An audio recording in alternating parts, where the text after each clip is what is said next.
Hello everyone, it's me. I bet you didn't expect me to come back so soon. I didn't expect myself to come back so soon with another video, really. Today I want to talk about all the games that I played in 2019. All the games that I played for the first time in 2019. This list is not in any particular order, so the first one that I talk about doesn't necessarily be the best, or the last one isn't necessarily the best. So here goes with the list. The first game I want to talk about is Fire Emblem Three Houses. This is the first Fire Emblem that I've ever played that I've actually completed, well, beaten, because I haven't 100% the game yet, since I only played a bit of Awakening and I haven't played any other Fire Emblem game besides that. And let me tell you, what a game to start with, because it has a good story. The game's a strategy game. It makes you feel like a genius once you start beating your enemies. I played the game in casual mode the first time because since I haven't played a Fire Emblem game in, well, never, I thought that playing the game in casual mode would be fine. And I was blindsided in some battles and I had some units die. Which fortunately, because I was playing casual mode, they would return in later or after the battle. My first pick of the three houses was the Black Eagles with Edelgard as the house leader, and let me tell you that every single character in this game is three-dimensional, well, multi-dimensional, because they're not just one personality and that's it. No, they all have their personalities and who they are and problems. And let me tell you, everybody here is messed up in some way, especially the house leaders, like Dimitri. And because Dimitri was my second playthrough, and this time I tried it on my not casual mode, so people would die if they died in battle. Well, died permanently, that is. And it was easy. The game is actually pretty easy. That's what I've heard, that in comparison with other Fire Emblem games, that it's pretty easy, and I can attest to that. Oh, talking about Dimitri. Dimitri is a little crazy, and later in the game, in his route, and I haven't played with the third guy. I don't remember. Klaus. I forgot his name already.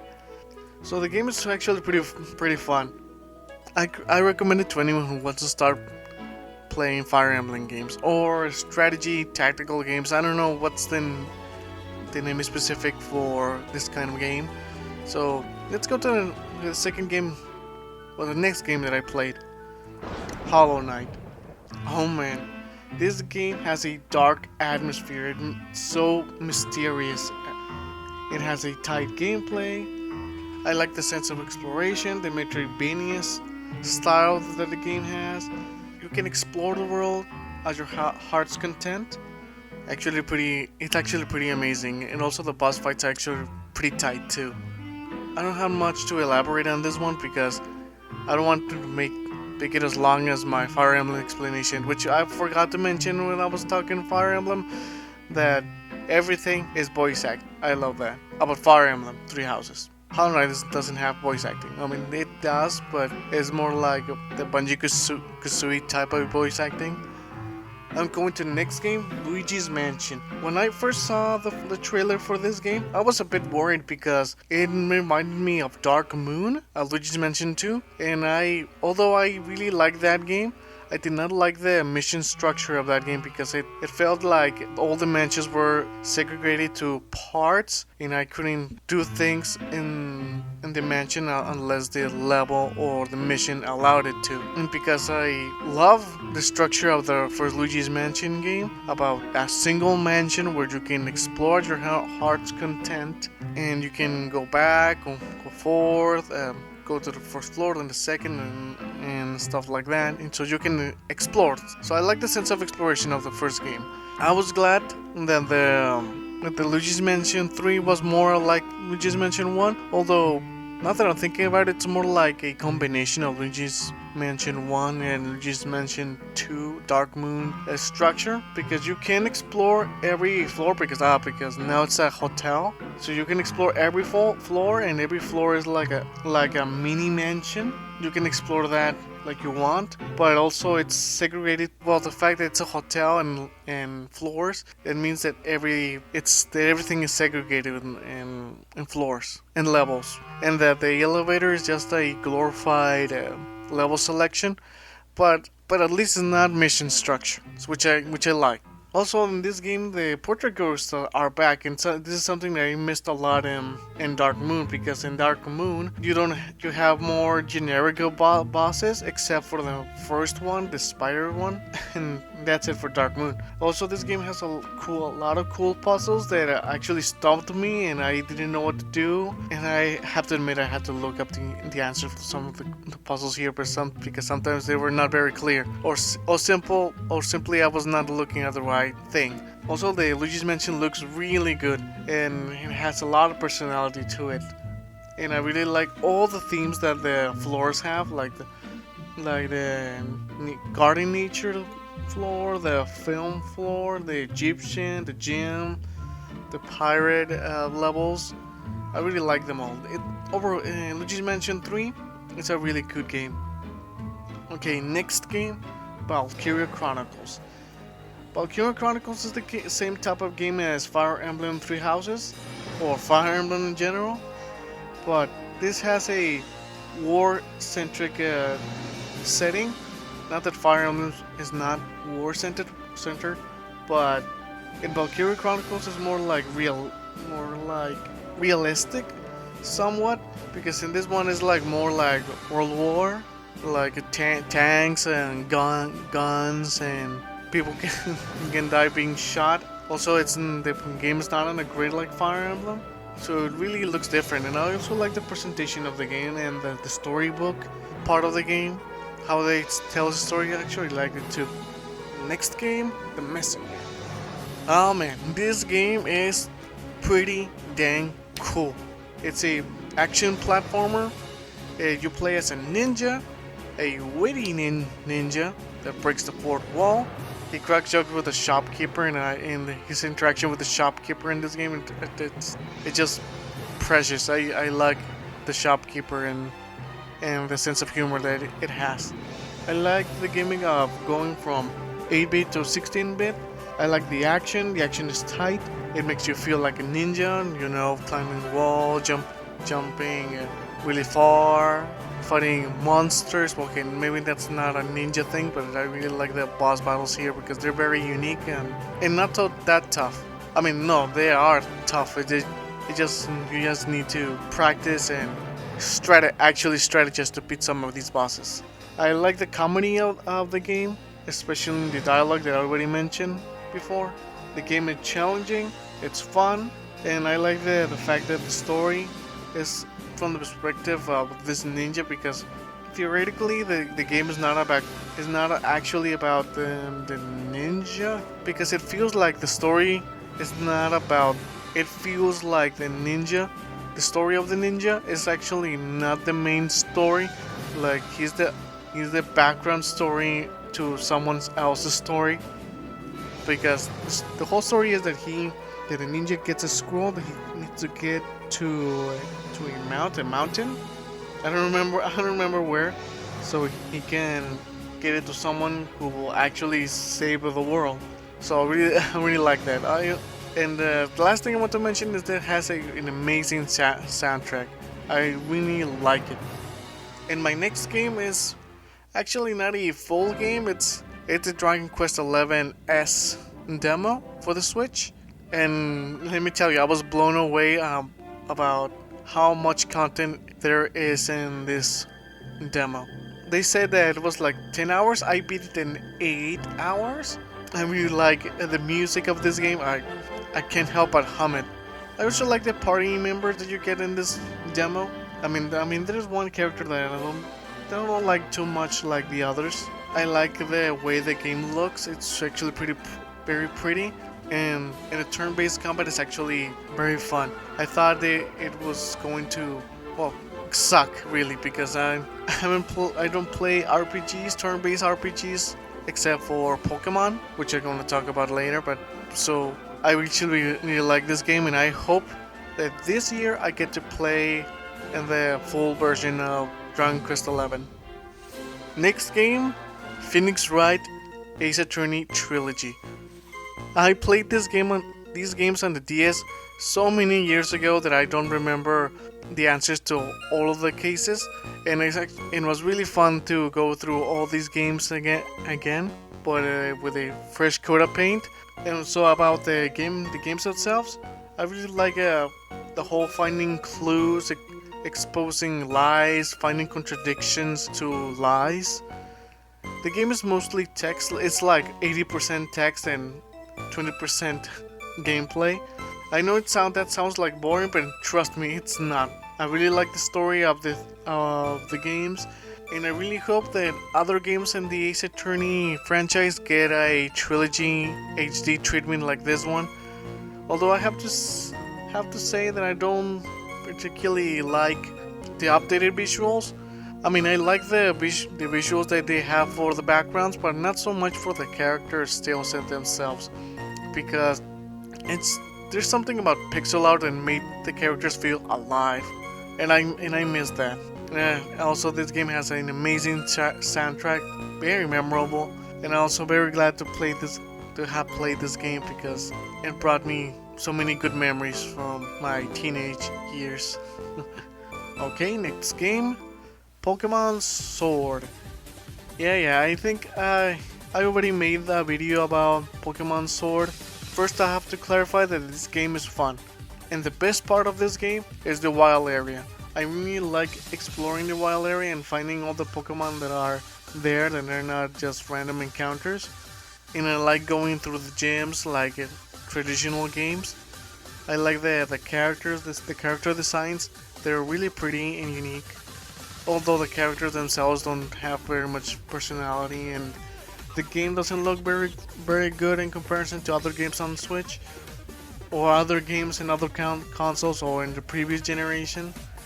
And other complaints that I have is that it lacks content because it feels bare bones, like Game Freak was in a rush when they made this game. And I know that this game has a DLC coming, like the Isle of Armor, the Crown Tundra, or the Tundra Crown. I don't remember the order of that one. And they'll be including all the missing Pokemon that I think should have been there from the very beginning. But now that I think about it, it's actually pretty genius that they held off on the Pokemon so they could sell it to you later. Like, so on a business standpoint, it's actually pretty smart. Although it makes me a little mad because this DLC pack is gonna be $30, and I don't think it's deserving of $30 because the main game is so lacking, and that was $60. So yeah, okay. So just let's end off with a good note. The gameplay, it's fun. I like that they kept all the improvements from Pokemon Sun and Moon. I have warmed up to Dynamaxing and Gigantamaxing because Gigantamaxing is pretty much like a Mega Evolution, and I really like seeing new designs to older Pokemon. And I like still fighting Pokemon, catching Pokemon, and completing the Pokédex because I'm a guy who likes to complete their Pokédex as much as it can, because sometimes I can't do it because I need Pokemon that are events and stuff. Dragon Ball Fighters. I can't believe that the Switch version has little to no compromises from the other versions of the game, because it's 60 frames per second if I'm not mistaken, and actually plays really well. There's no lag in the game. It looks pretty. I love Dragon Ball. I like the characters. I like the fighting mechanics. It's not that complicated, although everybody's too good on online, I have to admit. Well, for me, because I play the game casually. In the story mode, it's okay, but fun to go through. But this game made me feel awesome because I was playing as my favorite characters, because I haven't played a Dragon Ball game since Dragon Ball Z Budokai Tenkaichi 2, and I actually really like that game because I like actually moving in a 3D space as my favorite characters. But this game is actually pretty fun, even though it's a standard fighting game style game, and I like that. Okay, next game, The Legend of Zelda: Link's Awakening. The game is actually pretty fun, and I don't know what people are talking about when they said that this game is pretty easy, because I actually found it pretty dang difficult at times, especially in the dungeons. This game is definitely a brain teaser. I got stuck in most of these dungeons. I don't know if it's because I'm dumb or the puzzles are just too good, but it made me feel like a complete genius once I figured out the solution to them. Although some of the bosses are actually too easy to beat. I think it's called the angler fish, and the only thing that you do is just slash away with it, just with your sword. Sometimes it will interrupt your attacks, but it's pretty minor because you can beat it like in 2 or 3 minutes. So yeah, you just needed a boss improvement, which I don't think it got, because for what I've seen of the original Link's Awakening, the bosses are actually much easier in that. So there was not a lot of improvement here. I like to explore the island. It's actually not that difficult to explore because you can go from one side of the island, because you can explore from one side to the island to the other in like 5 or 10 minutes. But you can also find teleportation spots that you can go to. I also like the story of Link's Awakening, even though it's not too much like in Majora's Mask, because the Majora's Mask, I prefer the characters in that game, the story in that game. But Link's Awakening is a close second to that game, because I really like, what's the name of the girl? Marin? And I really find heartbreaking what her fate is. Even though the game doesn't do a lot to make me care, but I inherently care for what it means. And also I really hope that this type of Zelda doesn't go away, because I actually like this top-down Zelda and traditional 3D Zelda before Breath of the Wild, and I hope to see that kind of Zelda again. Okay, just 3 more games I played this year. One of the surprises that I had is Power Rangers Battle for the Grid. This game was just simply way better than I was expecting, because when I saw the trailer for this game, I thought that it looked ugly, like it came from a mobile game, and I think that they actually get the models from a mobile game, because I know that there's a mobile Power Rangers game, but don't let that fool you, because this game is actually pretty tight with its gameplay and fighting mechanics. I like how they integrated the Megazords into the fights, and I also like this story mode, even though I can tell that this was a low budget game because, well, the visuals, and because everything was in pictures. The story was just in pictures and some voice acting from some of the old actors from Power Rangers. I think only the actors for Zordon, Tommy, and Jason are back in this game. I'm not sure, I admit, but I'm almost glad that they actually came back for this game. Also, the game is actually very satisfying, and I fell in love with some of the characters and their gameplay styles, and others that I didn't like very much, but actually pretty good. And I only played online this game once, because the first match that I had in online was a guy that was using the Quantum Ranger, and he was spamming his gun over and over again until I died. And I really didn't like that. It made me not want to play the game anymore. Well, at least not online. And also, I'm glad to say that this is one of the very few good Power Rangers games, because there's a lot of Power Rangers games, but a lot of them are not very good. And I like that this one is actually one of the good ones. This game's story is also based on the comics Power Rangers Shattered Grid. It's actually a pretty good story. Just read it, it's actually pretty good if you're a fan of Power Rangers. Because if you're not a fan of Power Rangers, you're not gonna get the story at all. Other game that I played that I was surprised about is The Liar Princess and the Blind Prince.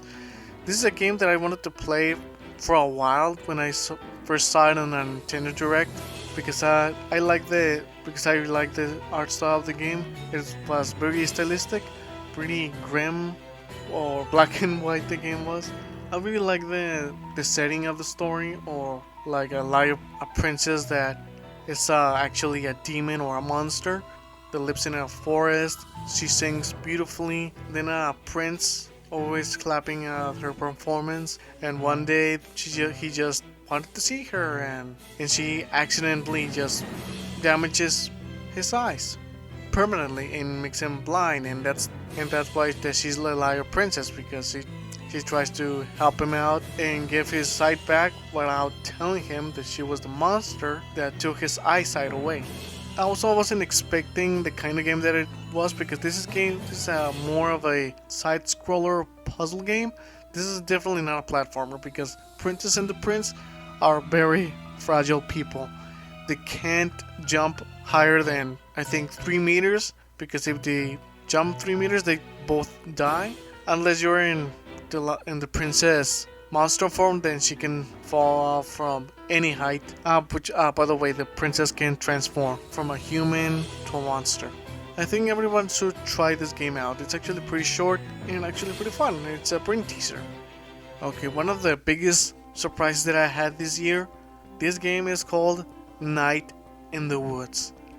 I really like this game. I like the art style.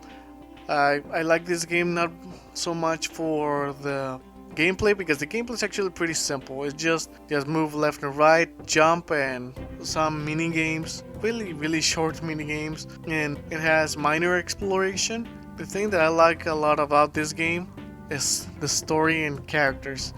I really like the characters, even though they sometimes do things that I wouldn't do. Like, hey, why are you doing that? I didn't tell you to do that, but it makes sense, because all the main characters are messed up mentally in some way. Because all the characters in this game have real mental illnesses. I like the character interactions. I like how they react to the things that are happening on Possum Springs, the place that the game takes place on. I'm not going to spoil it, because actually I want people to play this game, because I want to give people a reason to play this game. Just let me tell you that it gets deep and very abstract. But I have to admit that this game's story feels like it ends abruptly. A lot of questions are not answered, like, for example, what's the main character Mai going to do now that she's back at home and now she knows the whole truth about Possum Springs? Also, the fact that Mai is magically cured of her anxiety and depression after a certain interaction with a certain person or thing. It took me out of the story a bit, but not enough to discredit the entire game. This is an enjoyable ride all the way, except maybe for the end. And I really hope that the developers make a Night in the Woods 2, because I really want to know what more about the characters, because it really ends like in a cliffhanger. What happens to the characters now? I think we're not gonna see a sequel soon, because I heard that there's some scandal going on with the developers. Like, one of them was kicked out of the team because of some allegations. Man, I really hope that whatever they were doing doesn't go to hell because of this person being kicked out or it's delayed. Even if it's not a Night in the Woods 2, I really want to see more of this developer. So yeah, those are all the games that I played in 2019, that I played for the first time in 2019. What do you think about the games that I played? Did you play any of these games for the first time in 2019? And I want to know, what games did you play for the first time in 2019? And just comment. And if you like this video, press the like button.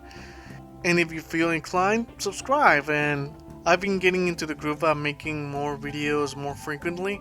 And your support will help me a lot, because trust me, comments, likes, and new subscriptions really help me want to make more videos.